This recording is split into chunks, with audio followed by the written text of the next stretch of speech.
ready. Welcome to Crosstown Cardboard episode 76 with Craig at New York City Sports Cards, the best co-host and host in the biz from Long Island, but now in New York City as a math teacher and soccer coach. And myself, the other co-host of Crosstown Cardboard, Carmine at Carmine's Cards, the sports storyteller down here in Greenville, South Carolina, but by way of Westchester County, New York, specifically Ossining, Sing Sing Stand Up. And episode 76, we're calling Gambling, Love, and Mega Trades. So you can gather and use context clues or just listen to the exact words for the three topics of what we're going to cover for episode 76, gambling, love, and mega trades. We don't try to cover up the good stuff here on Crosstown Cardboard. So we're going to get into those three topics. I think we have some interesting moves to talk about. I know I made three pretty big trades, mega, you could say. I also picked up a really cool New York Knicks ticket and made several other moves that we're actually saving for future episodes. So we have stuff coming down the pipeline for several more episodes. And Craig, we just had Valentine's Day, of course, was last week. So let me ask you this. How does that relate to your recent card collecting journey? Well, Valentine's Day is all about love, and you and I love cards. Right. Pretty simple. No, but in all seriousness, I am very fortunate that my wife is supportive of me in this hobby. So much so that we got married 3 years ago.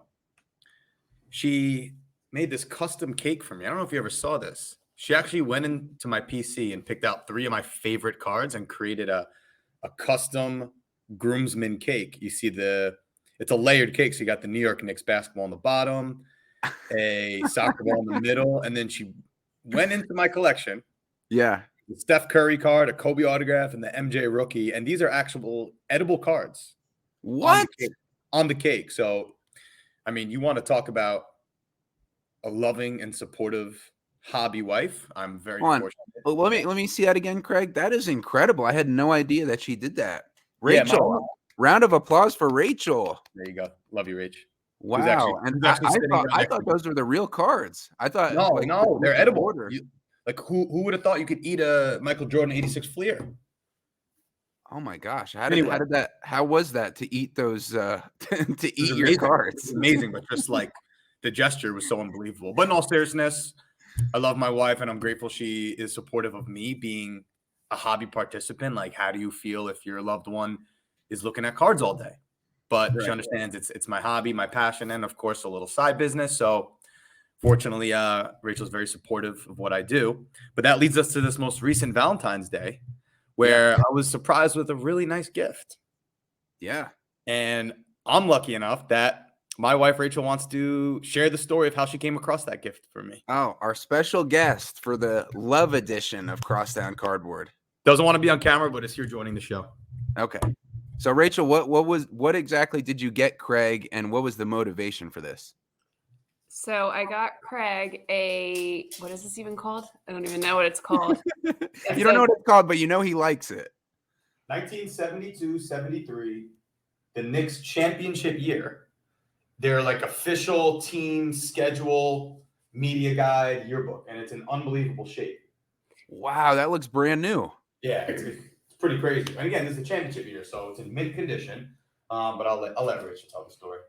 So historically, I haven't been great at getting Craig, aside from the cake, I have not been great at getting Craig card gifts.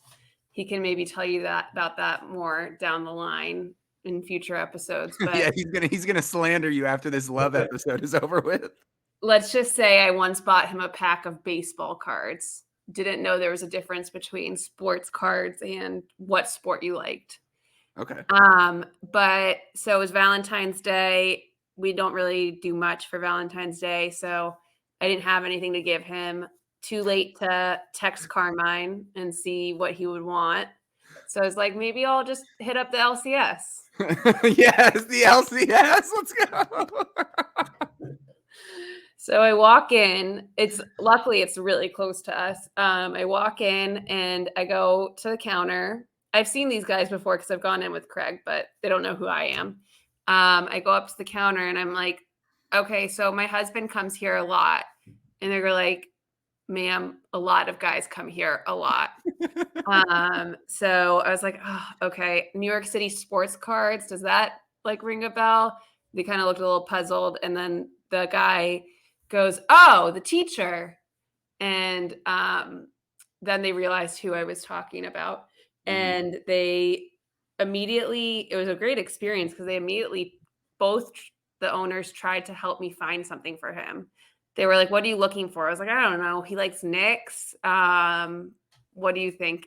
So they both had ideas. One was saying he really likes numbered cards, soccer numbered cards. So they were looking for something like that. They know me well.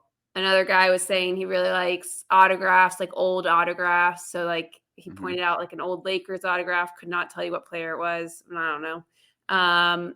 And then after a while of trying to find something, the guy was like, wait, he was looking at this the other day, the Knicks yearbook.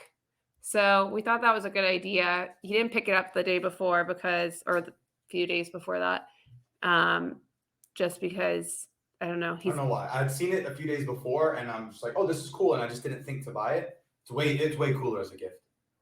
Yeah. So I have to say, Craig's LCS is very friendly and accommodating. They really did work hard to try and get me something for Craig.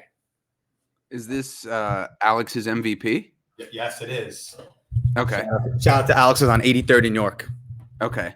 So if you guys, I mean, I don't want to make this too much of a love connection, but I mean, if you could share the mic, I think that would be great to keep talking about this because there's so many, I'm sure, husbands and with their wives or boyfriends and girlfriends who might be listening to this show and either experience something similar or hope to experience something similar to sharing the hobby with, their significant other or loved one. And I mean, even if it's not a romantic relationship, could be, just a relationship of a gift giving, anything like that, where this would be something that you can take with you from our show.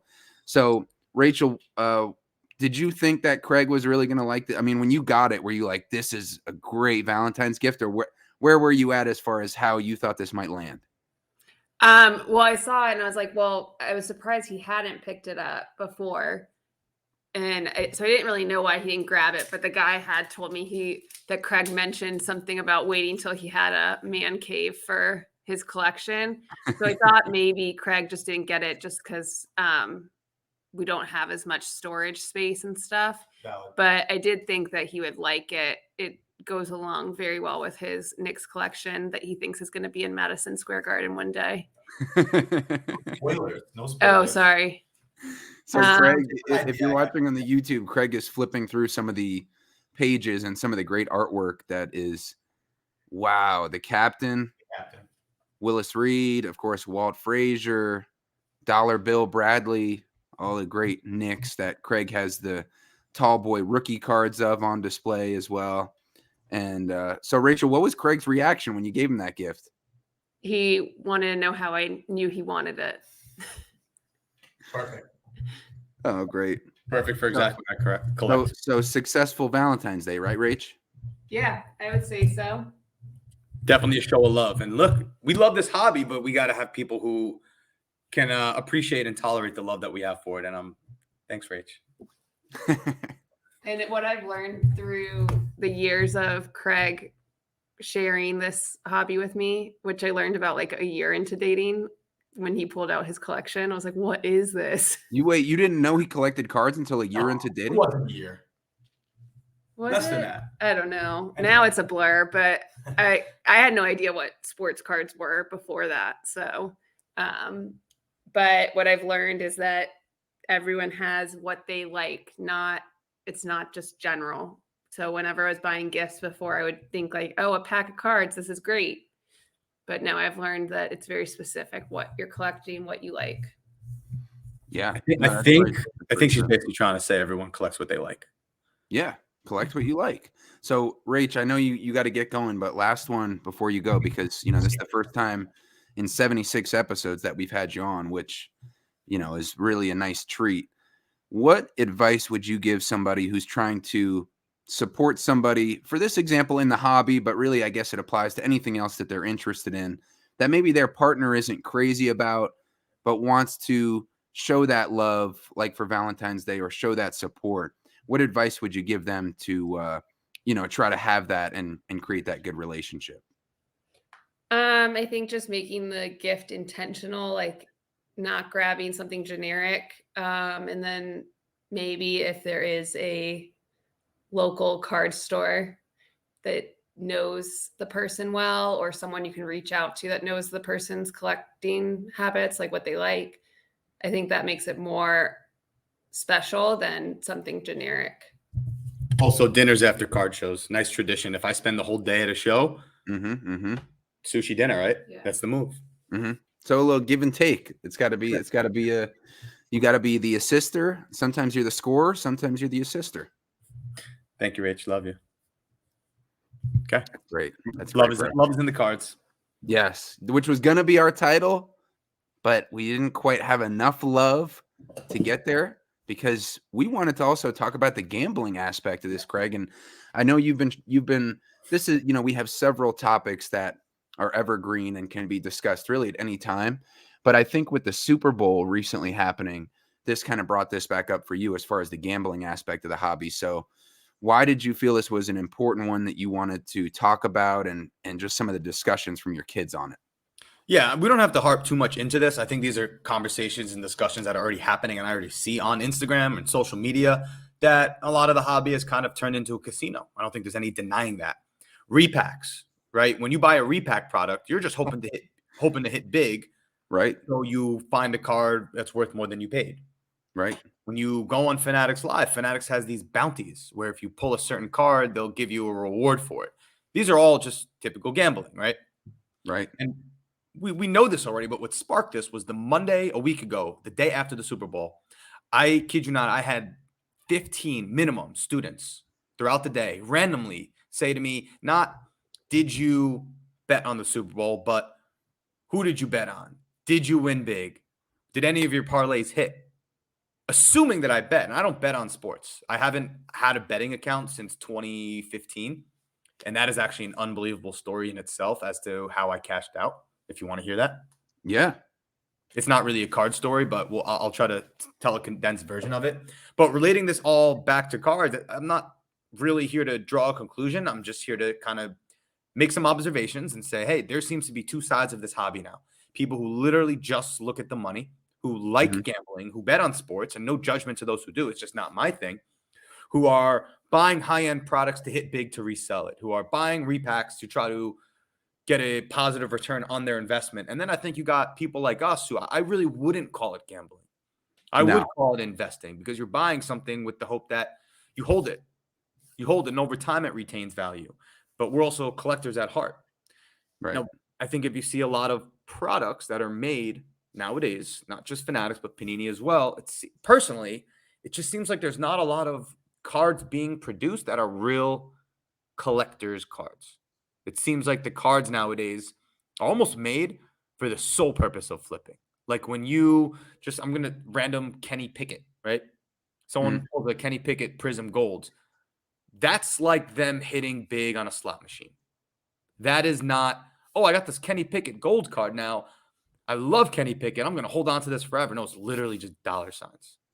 Yeah. And I think a lot of that has to do with the price of wax. Growing up, obviously inflation, we're talking 20 years ago, things are different. But when you're buying products for $50 to $100 a box, I don't think you're spending that kind of money hoping to hit big and return it. I personally, this is my own experience growing up, would buy boxes in that price range with kind of the notion, okay, one, this is fun. Two, whatever I get, that's just what's in my collection now. It's almost like it's in God's hands. Right. You know what I'm saying? So again, I'm just kind of ranting, but just observations that I'm making. And I think it's important the timing's good because 2024 Topps Baseball just came out.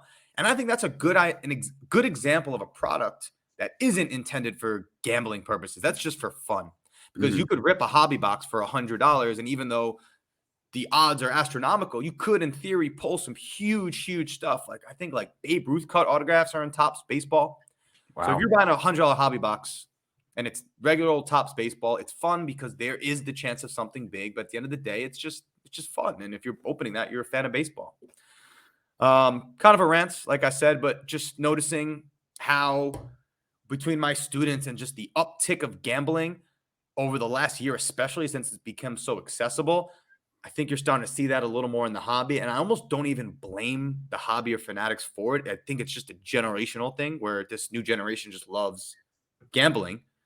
So you're seeing it a little more in the hobby now, and just be cognizant of it is really all I'm getting at.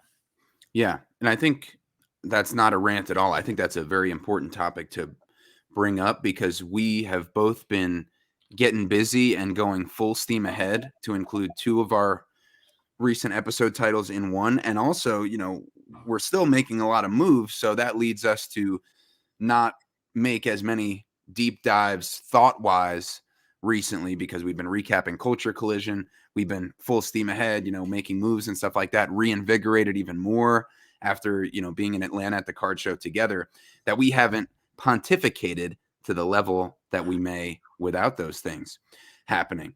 So I love this discussion, and I think we should, keep it going a little bit more until we get into a few of the trades and more getting busy that I made. So with this gambling, Craig, I think it's, you brought up the point about the price of wax. And now it seems to me, and I don't buy wax. I don't rip. I haven't opened packs in a long time. I mean, other than like watching you once in a while when you make a trade, like in our recent Culture Collision vlog, which, by the way, both parts are now up on the Crosstown Cardboard YouTube. Part 2 is almost 25 minutes long.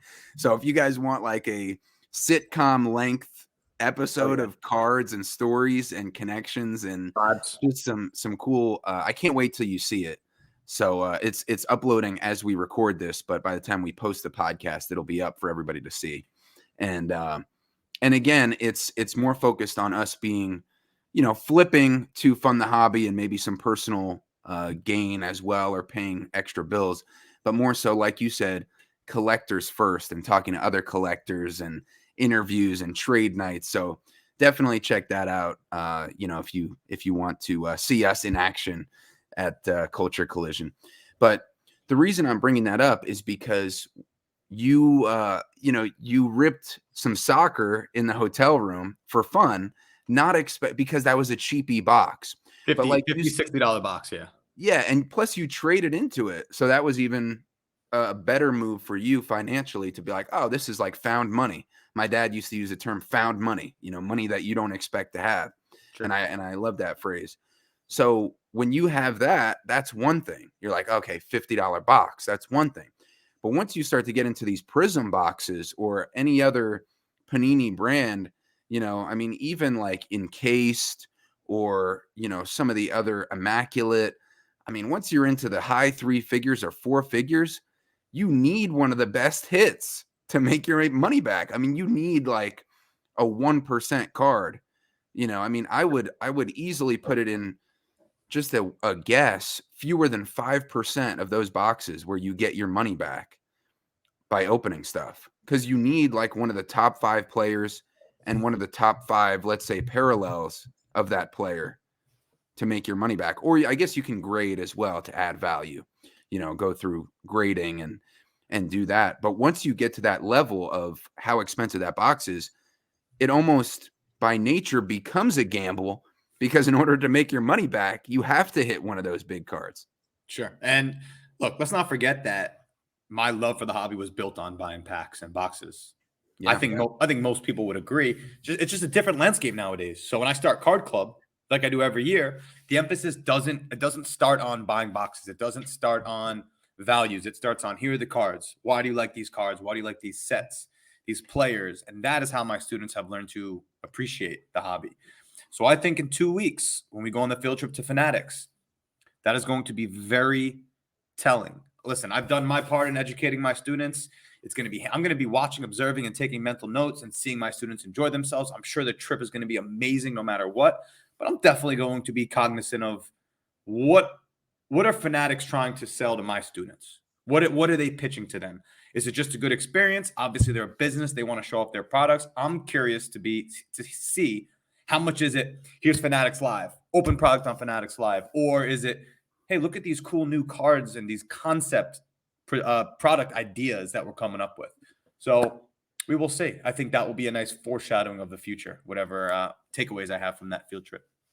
That's really interesting that you're going into it looking at how is the card company trying to influence the next generation of card participants, because that's a great realm or lens to look at this trip through. And like you said, foreshadowing. I mean, you put it great. I don't need to rephrase your words. I think you really said it well, but just to absorb that for the first time.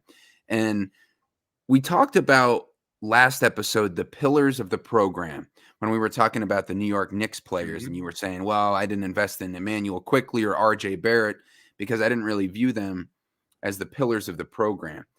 And the pillars of your program with Card Club, the foundation is the collecting piece and the enjoyment of the hobby first, and then the financial part next. Because I think, even though we love the money part of it, I mean, it's fun. You're making moves. You're trying to make a little profit. You're seeing if you can, use your smarts and your feel for the hobby to make some money while collecting great things. But why do you think that it's important to have the pillar of your collecting program to be the love of the hobby and the enjoyment of the cards first, and the financial part second, when so much of the content out there and the messaging out there is money first, big hits first, gambling first, and not the collecting piece? Why do you want to start with the collecting and the enjoyment? I mean, listen, I work at a school where kids literally ask me for snacks every day. They don't come from a lot. Socioeconomically speaking, it's not like the most affluent community. So how could I possibly introduce a group of students who some of them don't eat lunch to now say, go buy product? And all of Card Club was built on this idea that kids from any background can enjoy this hobby, and there's an entry point at no cost. And I've stuck by that principle. So you're never going to hear me say, go buy this product, go rip some packs. Sometimes we're lucky we get donations, and when they do, that happens. But understanding these kids' economic backgrounds, I can't influence the gambling part of it at all. It's all just let's collect for fun. Luckily for the hobby community, they've been very generous in their donations. So for you all, it's free. And I've stuck by those principles. So do you think, and that's great. I mean, the accessibility piece that we've, kind of talked about along the Crosstown Cardboard journey has been a key kind of pillar of our program that we've emphasized, trying to promote, that accessibility. And I mean, with your after school program, that speaks for itself. But let's say you were at a different school. Let's say you were at an affluent area, kids coming from a lot, their parents can afford whatever product they want. I'm pretty sure your message would still be the same about teaching that collecting first and financial gambling part second. Why do you think that, even if, let's say, all things being equal, financial resources being equal, that the collecting and the enjoyment should be emphasized ahead of the financial for the sustainability of somebody's hobby journey? The same way I collect New York Knicks cards is because it brings me back to memories of going to Knicks games and watching Knicks games with my dad, with my friends growing up. So I was just buying cards about the money and selling. It was all about financials, and there'd be no like emotional, nostalgic connection to it. So now I have this amazing Knicks collection that I tie to memories going to games with my dad. When I have kids in the future, now I'll be able to bring that onto them. And that's what not just cards, but collecting in general is all about, right? Tying little pieces to memories, the same way my grandma collects art. My grandma and my grandpa, when he was alive, they were very well traveled. So they would travel and they would go get pieces of art. So now they can connect the pieces of art to memories the same way cards do. If you buy a card like the influencers, I don't need to name names. Anyone listening to this knows who I'm talking about. If you buy a card and you sell it 3 days later, there's just no emotion to that. Mm-hmm. That's it. That's all I got for you. It's like a one-night stand for cards. There you go. It's sleazy. Versus a relationship with your cards. And speaking of love, it's like a love versus lust for your card collection. That's honestly a good way to look at it. Not heavy card talk to this point, but as far as the gift my wife got me, which I love, this gambling aspect that is just, ideas are flowing around. A little preachy, but let's get into cards because you have been busy. I have been, and I'm so busy that I can't even share everything that I've gotten like in the past week, I guess a couple weeks, really, which is good for future episodes and the sustainability of our hobby podcast. But I wanted to start off with a ticket, Craig, and you can admit one is what I picked up here, but there's so many great puns that you can make with the tickets. But let's start with this because, if you've been following along, first of all, thank you for giving us your time and, going on this hobby journey with us and sharing. With the tickets, I've found this whole great community and Where? on Instagram, Facebook, and even some YouTube comments. Nice. But just such great discussions, genuine sports fans, and really get the enjoyment of these moments. Like you said, adding meaning to these moments or having a little memento to remember these moments by. So I picked up this ticket for $95 on eBay. And, we've been talking about, is the ticket space undervalued? Well, not until enough people get interested in tickets. But to me, when you compare it to cards, as somebody moving, into the ticket space from collecting cards for, 2.5 years now and having our podcast every week, it seems to me like, wow, there's so much value to be had in these ticket moments. So I picked up this for $95. It's 2014 New York Knicks in a PSA 8. I believe I'll look up the pop in a second, but it's from the game in which Carmelo Anthony scored 62 points in Madison Square Garden in 2014, January 24th of 2014. So literally a little over 10 years ago. It was a New York Knicks and Madison Square Garden record, 62 points in one game. Still is, right? Still is. Still is. Now, here's one thing to note, though. I did some research, which is also another fun part of this ticket thing, is it basically requires you and encourages you to go down the sports history rabbit hole of whatever ticket you got. And you learn other history you might not even have been trying to research. So I saw that Elgin Baylor had actually scored more than 62 points, but it was before the new version of Madison Square Garden. Okay. So it was in the old building. So that doesn't count for the current Madison Square Garden record. So that was kind of interesting. I'm like, I want to make sure this record is like legit and still stands and all that. I mean, I figured it did because Carmelo broke Kobe's previous record of 61 points in the Garden, which he set in 2009. So 5 years later, Carmelo scored 62. And by the way, Craig, I don't know if you remember this game. You probably do, but it was Knicks 125 against the Bobcats at the time, 96. So they won by 29 points. Craig, Carmelo Anthony scored 62 points and was subbed out with 7 minutes left in the game. After he broke Kobe's record, set the Madison Square Garden and New York Knicks franchise records at the same time, they pulled him out. He could have easily had 70, bro. We could have witnessed another Luka-esque performance like we saw at the Hawks for Culture Collision. Who subbed him out? Was that D'Antoni? Oh, that's a good question. I'll look it up, but that was 2014, right? 2014, yeah. It could have been D'Antoni. Tell you right now. Okay, you tell me. I'm going to look up the pop report on that while you look up the coach. No, D'Antoni was coaching the Lakers at the time.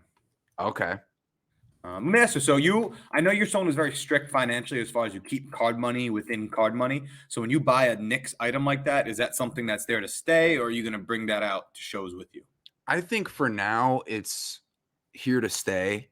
And I've been kind of thinking about the balance with that. That's a great question because the only card, and I mentioned this previously, that I have tried to sell is that Magic Johnson 1992 All-Star Game autograph ticket, which I bought for $300 and sold for $400 at Culture Collision to a card shop owner, which, by the way, is featured. That deal is featured in the part 2 of the Culture Collision vlog on YouTube. So one of the many things you can see there, and you can see why this guy Mark was interested in the tickets. It's cool. You guys would probably like it. So this ticket here with the Knicks is a pop 7 with 10 graded higher. And again, this is a PSA 8. So to me, a couple reasons why I'm not selling this. Number one, I think it's drastically undervalued. So if I think it's cool for $95, I bought it on eBay for 95. So I set the comp, which I never do with cards because I want to keep that off the record so that, I can sell it for more if I'm trying to flip a card. On eBay, this is and also tickets are harder to find. So it's not like I would just see this on somebody's story sale and be able to be like, okay, let me make a deal with you. It's kind of like eBay because of the accessibility that we mentioned before, and also because of the sheer number of people on eBay posting stuff that they're trying to sell. I think I'm going to keep having to buy stuff on eBay, which is fine if I think it's for a good value. But like, why would I sell this right now in my head? I'm not saying this toward you, but in my head, this is my thought process. Why would I sell this now if I just bought it on eBay for $95, which I think is a great price for this level of Knicks history with the New York Knicks record and Madison Square Garden record, Carmelo Anthony, 62 points. To me, now is not the time to sell it because I think it's super cool personally, and I think it's drastically undervalued. I think I wouldn't get what I wanted out of it if I was to sell it. Like, I think there's no reason this ticket can't be easily in the $200 to $300 range for the franchise record of, the number one market team. Sure. And in the world's most famous arena. I think for $95 when it's a pop 7 with only 10 higher. I mean, think of this is what I've been thinking about too, and I'm interested to get your thought. Think of the cool factor of a card you can get for $95 versus the cool factor of this ticket that I was able to get for $95. I mean, and I know there's some examples out there probably, and depending on your fandom, but I mean, for us as Knicks collectors, can you think of something that would be cooler for $95? I mean, I can't. Does that make sense? Yeah. $20. $20 for that Valentine's Day gift that you got? Yeah, pretty cool. That's hard. I mean, you could easily say that's worth $100 to me, and I'd be like, yeah, that makes sense. No, I feel you. That was a good guess. Listen, like sometimes you got to get the stuff off eBay. I know someone who they have really cool Instagram story sales, and every time I'm like, oh, that seems like a cool card, and I go to comp it, they're just buying these cards from Golden or PWCC and then upcharging what they paid. Right. So like one side of it's going to be like, oh, well, the comp was this, but I kind of got to give this person credit. Like, hey, if you're the one going on multiple sites buying and you're seeking out and finding this cool stuff that I wouldn't have found, like, sure, you could charge more than you paid. Like, it's how the game works. Yeah. And plus, like you said, the cool factor, the collectability factor, and the rarity scarcity factor. That's a trifecta of Crosstown Cardboard. So it's a 3-ball. Or actually, let me do the Carmelo for his 62 points. Let's just take it. I'll hold up my Carmelo too, and we'll get a little 3 to the dome. Boom. Come on, you can't beat that. Even though Shumpert's the one picture on this card, but Shump had a good stint with the Knicks as well. Then he got paid on the Cavs, Joey D's cards, favorite team. So we and Dom, our boy Dom, the card father 13. About 13. His Cavs. So, I mean, I think, like I was saying before we got into our 3-ball madness for the Knicks, those 3 factors, the cool factor, the collectible factor, and the rarity scarcity factor. If you pick up stuff on eBay or, like you said, Craig, PWCC, Golden, different auction sites, Heritage, and you will be able to hold that until somebody who likes it or respects that sports history or sports card just as much as you is willing to pay what you want to charge in certain situations. And I think the conversation is so often like, what's the comp? What's the comp? And the gambling value aspect, like you said. But when you're into those rare, scarce, cool, and collectible cards, those comps become much more of a research item or much more of one point of reference versus the point of reference. Yeah, fair. But I really want to hear about, not to change subjects on you, but I really want to hear about your trade because this is a sports card podcast after all, and you made a giant move. Yes, I did. Real quick, before you get into that, I have a type. Okay. I have a type, and it's soccer PSA 10 golds. And Wow. I didn't purposely seek this out. Here's a red as well. But yeah, that's where I'm at in my soccer collecting right now. And I cannot wait to build to it and be fully equipped for national. But you made the big moves recently. Talk about your mega card trade. How many cards were involved? What was the value? Talk about it. Well, I'm gonna go through 3 of my trades, and I'm gonna go. Some of them are gonna be quicker, some a little bit longer. So, shout out to the Cousins Collectibles podcast, just taking a hiatus, like we mentioned at the end of our last episode. And I did a deal with one of their favorite guys, Mr. James Lumen. Nice. That was Cousin Oz who always announced James' name like that. So I got these 3 cool cards. I got this 1996-97 Flair Showcase, Michael Jordan, row 2. And any of our 90s basketball collectors know the row is very important. Row 0, the most valuable. Kind of like the field level of select, if you will. So very cool Jordan here. You can see it has some of the refractor nature to it, and it's in a BGS 9.5. What's that worth? That's super cool. Sorry, what? What's that worth? Because I'm not well versed in the 90s. Last one sold for $300. Okay. But raw, they're like $20. So very difficult grades. I think a PSA 10 recently went for like $500. So the multiplying factor on those compared to the modern stuff is ridiculous because, you know, of course, they're so much older. I mean, this is almost a 30-year-old card now. And the card stock on it and the surface makes it a difficult grade. So it's kind of cool how the grading adds so much value to those. Yep. And collectability also. I also got this insert, Bombardiers, Michael Jordan. Same thing from James Lumen. And look at that card design from, what year is this? I think it's earlier.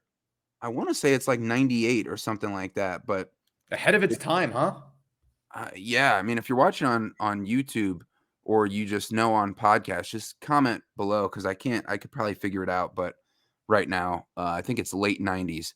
But look at the basketball going down the side and Jordan shooting and the bullseye here in the middle of the Bombardiers text and the kind of tie-dye look to it. Just really cool. This goes for 100 raw, but I think I'm probably going to grade it and see, because like I said, with those 90s cards, you know, the grading on the inserts seems to really add a lot of value.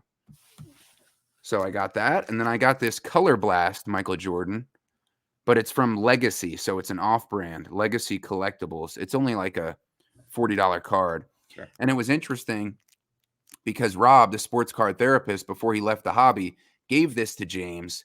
And now he passed it along to me. So it's kind of like the Wolfpack is living on through those couple kind gestures. And nice. Just a cool little addition there. Sure. So I traded, one of the cards I traded away was the Jeter patch that I got from you at Culture Collision, featured in part 1 of our vlog. Along with, you know, it was really nice because James is really interested in like old school basketball. So like I traded him a Big Bob McAdoo autograph and a few others, you know, in addition to the Jeter.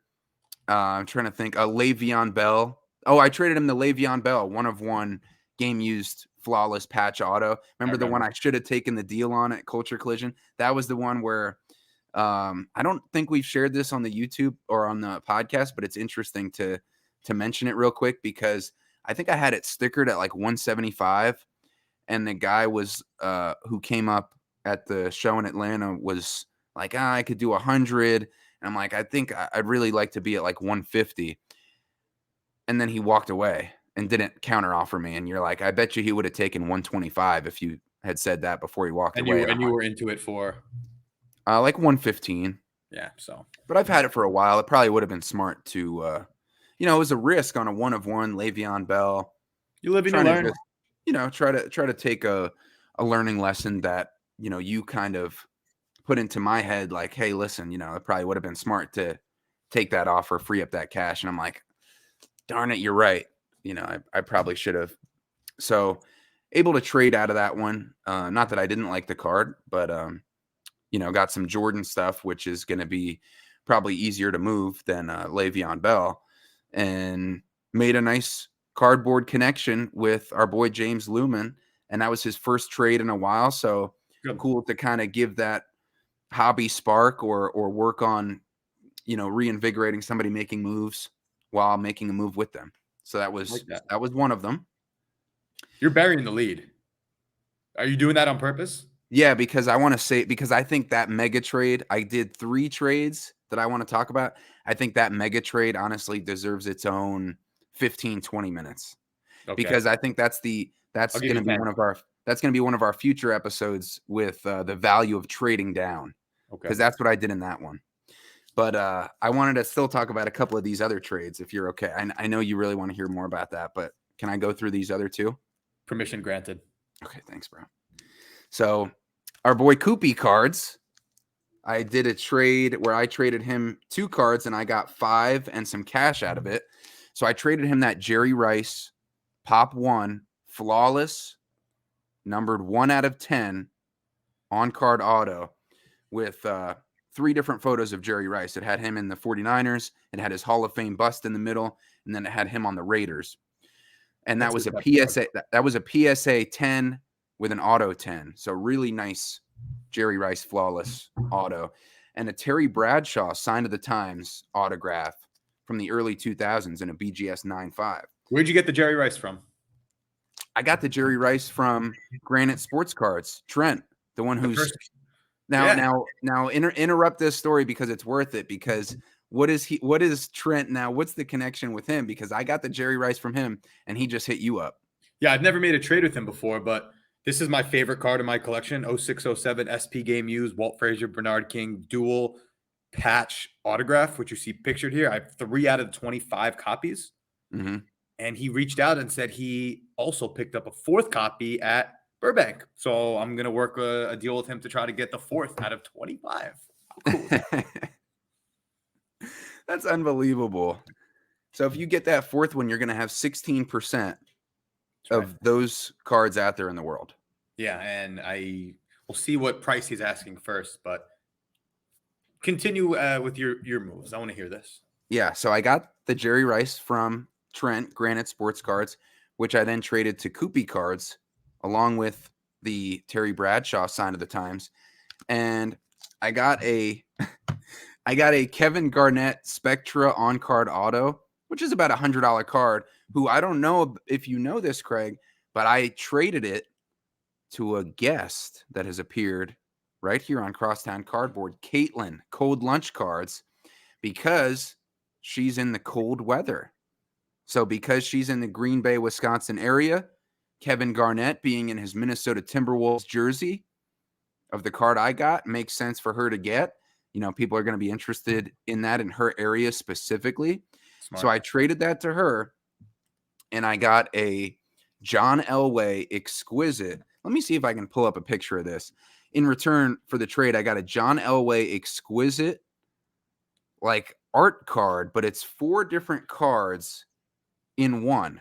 So you need 4 different top loaders for the 4 pieces of this Elway artwork, and one of the 4 pieces is autographed. Interesting. So it's really interesting. Here, I'll pull it up. So I traded that Kevin Garnett to her to get in return this Elway exquisite 4 cards in one card and 2 Simone Biles Sports Illustrated for Kids rookie cards. Cool. Random. Which were $10 a piece. And I added $100 cash onto the deal to get it done. So look at this. This is what I got from Caitlin, Cold Lunch Cards. I'll try to get it to focus, but you can see it's John Elway in his Stanford uniform. And you can kind of see, if you're watching on the YouTube, the card is separated from the group to illustrate that that's the one that's autographed. And it's 4 different cards that make up one mega piece of artwork.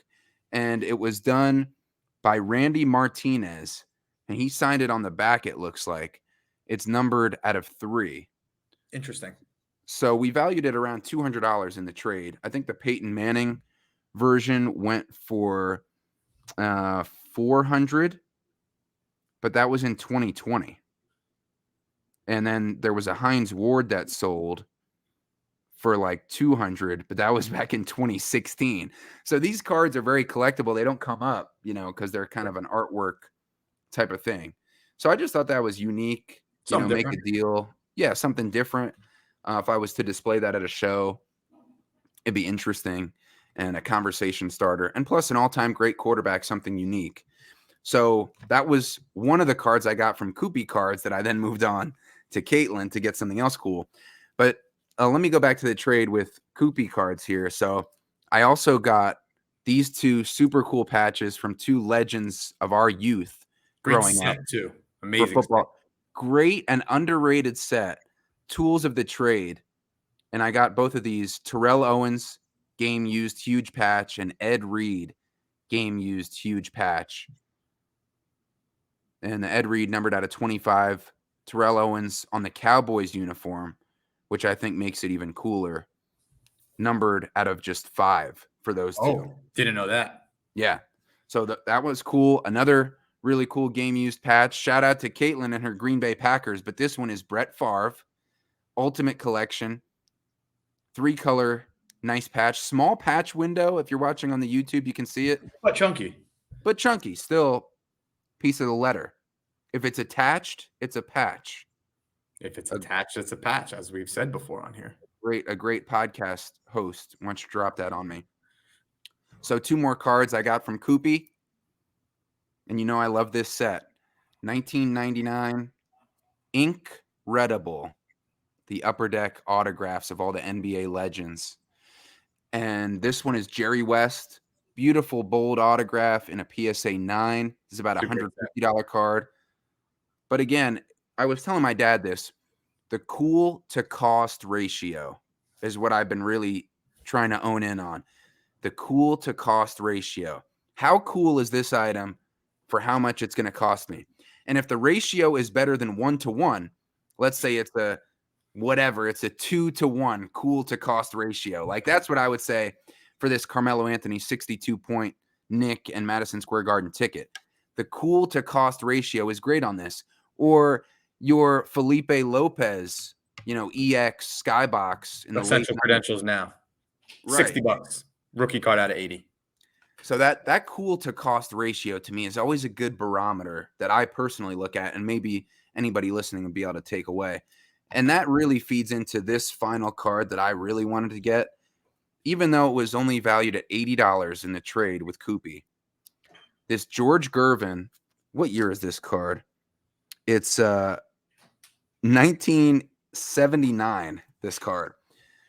George Gervin autograph, but with the inscription Iceman and the inscription Hall of Fame 96.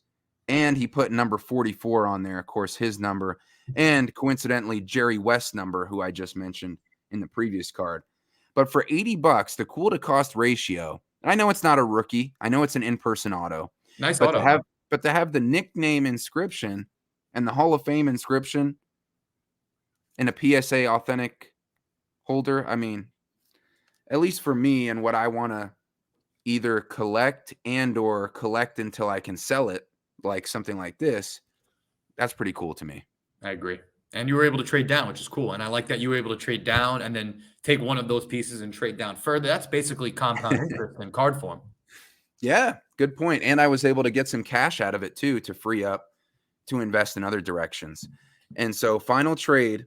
Yeah, I was are you able going to be able to squeeze this in 10 minutes? Yes. Oh, yes, I can squeeze it in. So this is the final trade. Speaking of trading down, and one of our other friends in the hobby, Cards by Joe, great guy, had a great discussion with him, really brightened up one of my off days to just work on a card deal. And so I traded down off that Tyrese Maxey that I put on my Instagram, and I think I mentioned here on the youth movement. First time All-Star. Solid hold. You held that for a good 2 weeks. Yeah, I really invested in my prospect. So Tyrese Maxey, that rated rookie red, the true red, numbered at a 99 in a PSA 10.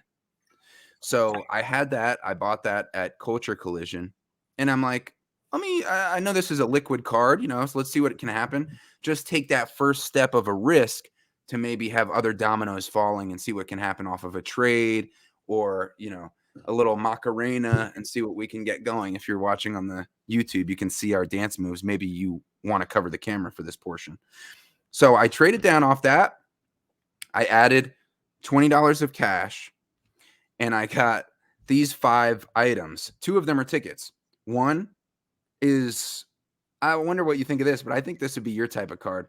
It's a Brandon Knight, so kind of a random player, but on the Pistons, flawless, huge, chunky 2-letter patch, color match with the red, numbered out of 15, and it's numbered 15 out of 15. Again, it's rookie. And what you don't always see with the rookie items, it's game worn.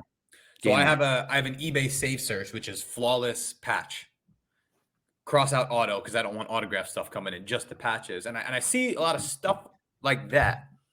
And I realize there are some chunky, flawless early year game worn patches like that one of maybe less notable players that can be had at pretty reasonable prices. So they all have really solid cost to cool ratio. Yes, bro. Love it. So I got that as one of my cards. Another one that I thought the cool to cost ratio was really good. Same deal with Cards by Joe. Not Steph Curry, but before Steph Curry, we know there was Del Curry. And I'm not talking about the computers. I'm talking about the sharpshooter. Del Curry, dad of Steph. Or the fast food taco restaurant. There you go. Del Taco. Yeah, that was a good one too. And also serving it up from distance, Del Curry. Numbered out of 25, Spectra on-card auto, PSA 9. And it's like, $15, $20 card. Just cool to have for inventory for shows. But this one I thought was really a fun one. It's a National Treasures booklet. Antonio Brown, game used, huge patch. Yeah, that's cool. Numbered out of 25. And again, like a $75 to $100 value on this. That you think about it, and like we were saying in our recap of Culture Collision, we like to have pieces to sell that collectors would like to buy if they do collect that team or that player. So if you collect the Steelers, this would be something that you probably really like. Yeah. So I end up getting that. And look at that patch. Woo! Chunky. That's nice. Chunky, game used. And speaking of things that collectors of teams might like, I got this ticket, same deal, Cards by Joe, of the final game at Candlestick Park in San Francisco. This one for the San Francisco Giants, September 30th, 1999. This ticket costs $100. It was the San Francisco Giants against the Los Angeles Dodgers, so that great rivalry game to be the final game at Candlestick. And this is like a $50 ticket, but to somebody, and it's in great condition, by the way, but to somebody who is a Giants fan, who is San Francisco native, this would be something that would hit them close to home. Emily, speaking of our former guests, hit me up on Instagram when I put this on my story as a new pickup. And, knowing she's from the Bay Area, even though she moved to work at Bleecker, this is something that she wrote me and said, wow, that's really cool being from the Bay Area. So I thought that was nice. And final one, speaking of the Bay Area, this is the Cleveland. This is for you. That LeBron, game. Iconic moment. Yeah, 2016 NBA Finals, Game 7, when the Cleveland Cavaliers won their first title in franchise history, completed the comeback from 3-1 down in the series to beat the Golden State Warriors at their place in Oracle. And it's in a PSA 7, and it's pretty decently high pop, actually, on this. PSA 7 for Game 7. That's what I was thinking. I'm like, if I was to keep this in my collection, that would be a cool thing to, have a motivational factor to keep it. Nuances. So the pop, little nuances that we notice. Little nuances to rationalize our crazy card and ticket collecting. So in a PSA 7, This ticket to Game 7 of the 2016 Finals is a Pop 20, and it has 282 graded higher. So it's not a low Pop ticket, but with the moment of LeBron and Kyrie leading the Cavs, LeBron returning to the Cavs, winning the first title for his home state, and just the emotions of coming back from 3-1 down, even though I think Kyrie should have won the MVP for that NBA Finals because he averaged 8.5 more points per game in the finals than he did during the regular season, hit that game-winning shot. I get that LeBron with the whole story, give it to the chosen one, I suppose, but Reasonable. Just a great moment in sports history for our lifetime. So I think that was really cool, valued around $250. And he had a PSA 5 of the same ticket, but I wanted the PSA 7. And that was like the linchpin, the final thing on the trade. And I'm like, listen, I'll throw you an extra 20 if you can give me the 7. Because with this being such a high pop already, it doesn't really make that big of a difference in value. So, with friends and people you've done deals with before, sometimes just that extra extending of an olive branch is something great to get that done, as many of our listeners and viewers, I'm sure, know. So that was the trade for Cards by Joe. So I traded down off that Tyrese Maxey red rated rookie numbered at a 95 for 2 tickets, the Candlestick Park final game, the Warriors and Cavaliers game 7, Cleveland first title, the Antonio Brown game used patch booklet, the Del Curry auto, and the Brandon Knight flawless rookie patch game used. So adding more character, like taking those liquid cards and using them to trade into things with more character and kind of more flair and personal connection that, I don't know, just a little bit more fun, a little less transactional, a little more connection driven. Yeah, it just gives you a different look when you go to set up at a show as well. You might run into the same people that we saw at Culture Collision the next time you set up, you go to a show. So it's nice to just have different inventory. Yes, sir. Turn it over so it's not the same thing every time. Yeah. But I think we're going to have to save your mega trade for another episode. We are. Yeah. I wanted to just tease that mega trade to, hopefully have people like, subscribe, rate, review, comment, share, tell a friend of what we're trying to do here in the Crosstown Cardboard channel. Just pumping that positivity, sharing sports card stories, and, just promoting this great hobby. But I will leave the listeners and viewers with this, Craig. A tease on my big mega trade, my humongous mega trade. Huge. It's huge. It's huge. So these are the cards I traded away, to give you a little tease. Give me values too while you're at it. All right, values. So I'll give you the value of what we included it in the trade at. This Leaf, Dr. J, Charles Barkley, numbered out of 5, sick dual letter and Phoenix Suns logo patch. These are the 4 cards I traded away. Again, $300 value on this one. I'll save the big kahuna for after. I actually bought this from Koopy Cards, who I just mentioned the trade I did with him in a separate deal. Kobe and Kevin Durant Leaf dual game used patch. The Dr. J and Barkley was also game used. This one is numbered 3 out of 3. The Barkley and Dr. J was numbered 5 out of 5, which I think adds a little cool factor to it to be the final serial number. But look at the letter on the Kevin Durant patch of this dual patch. So you kind of have a little lettering there. You can make out a letter.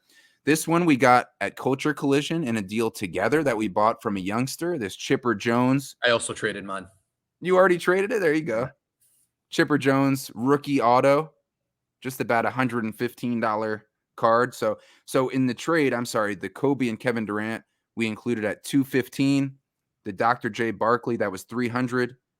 The Chipper Jones rookie auto and a PSA authentic PSA 10 auto grade, no card grade, but a 10 auto grade. We included this at about $115 in the trade. And the big kahuna, which is going to show my value and our value and just the value in the hobby of trading down off a big card for several cool but smaller cards, is this one that I've had for a while. This Kevin Durant, beautiful, immaculate game used logo, well, not logo, I'm sorry, letter patch, but it's a big part of the letter, and auto. You've had that for a while. Numbered out of 25. Yes, I have. So just to make that in a more palatable frame verbally, Kevin Durant, Immaculate Collection, game used letter, autograph, numbered out of 25. We valued this at $2,500 in the trade. It's from 2013, 2014, and you do not see these pop up very often, especially with that level of patch. You've had that for over a year. I've had this. Yeah, that might be about right. I think, yeah, maybe 8-9 months in that range. Yeah, 10 months. I think you're right. Now, So, as a tease, how many cards did you get out of the trade? Because there was no cash involved, right? So it was I added $100 of cash to complete the trade. Okay. And now let me see real quick. So we got 6 plus 5, that's 11. Plus 4, that's 15. These are the cards that I'm getting in return. 16, 17, 18, 19, 20, 21, 2, 3, 24 cards in return for my 4 cards that I'm trading away and adding 100 cash. I like it. So we'll dive into that a little more deeply in a future Crosstown Cardboard episode, but that is a tease there. And if you need a little bit more to tide you over, you're thoroughly teased for our next episode. Like I said, definitely check out part 1 and part 2 of the Culture Collision vlogs on our YouTube page. Give us a subscribe if you like what we're doing, and we'll keep the juice flowing. Yeah, I excited to see vlog part 2. Hoping we get that guest next week, and if not, I'm sure we will find a topic to talk about. Thanks to everyone that tunes in. I'm starting to see the views creep up just a little bit on both YouTube and the podcast. So, look, we don't really do anything to promote this or market it. We post it on our Instagram once a week. So to see a little bit of small organic growth, it's nice. It's nice to just share our thoughts with others. It's great. And every single person who reaches out on Instagram, Facebook, in person, YouTube comments, podcasts, rating, it all just gives us just a little encouragement, little hobby positivity, and keeps the circle going of just great things that this escape and this nerd fest and something that we get to, have fun over. It just makes that a little bit better. That's right. I'm gonna go get some sun, enjoy my vacation. I'll see you next week. All right, bro. Peace.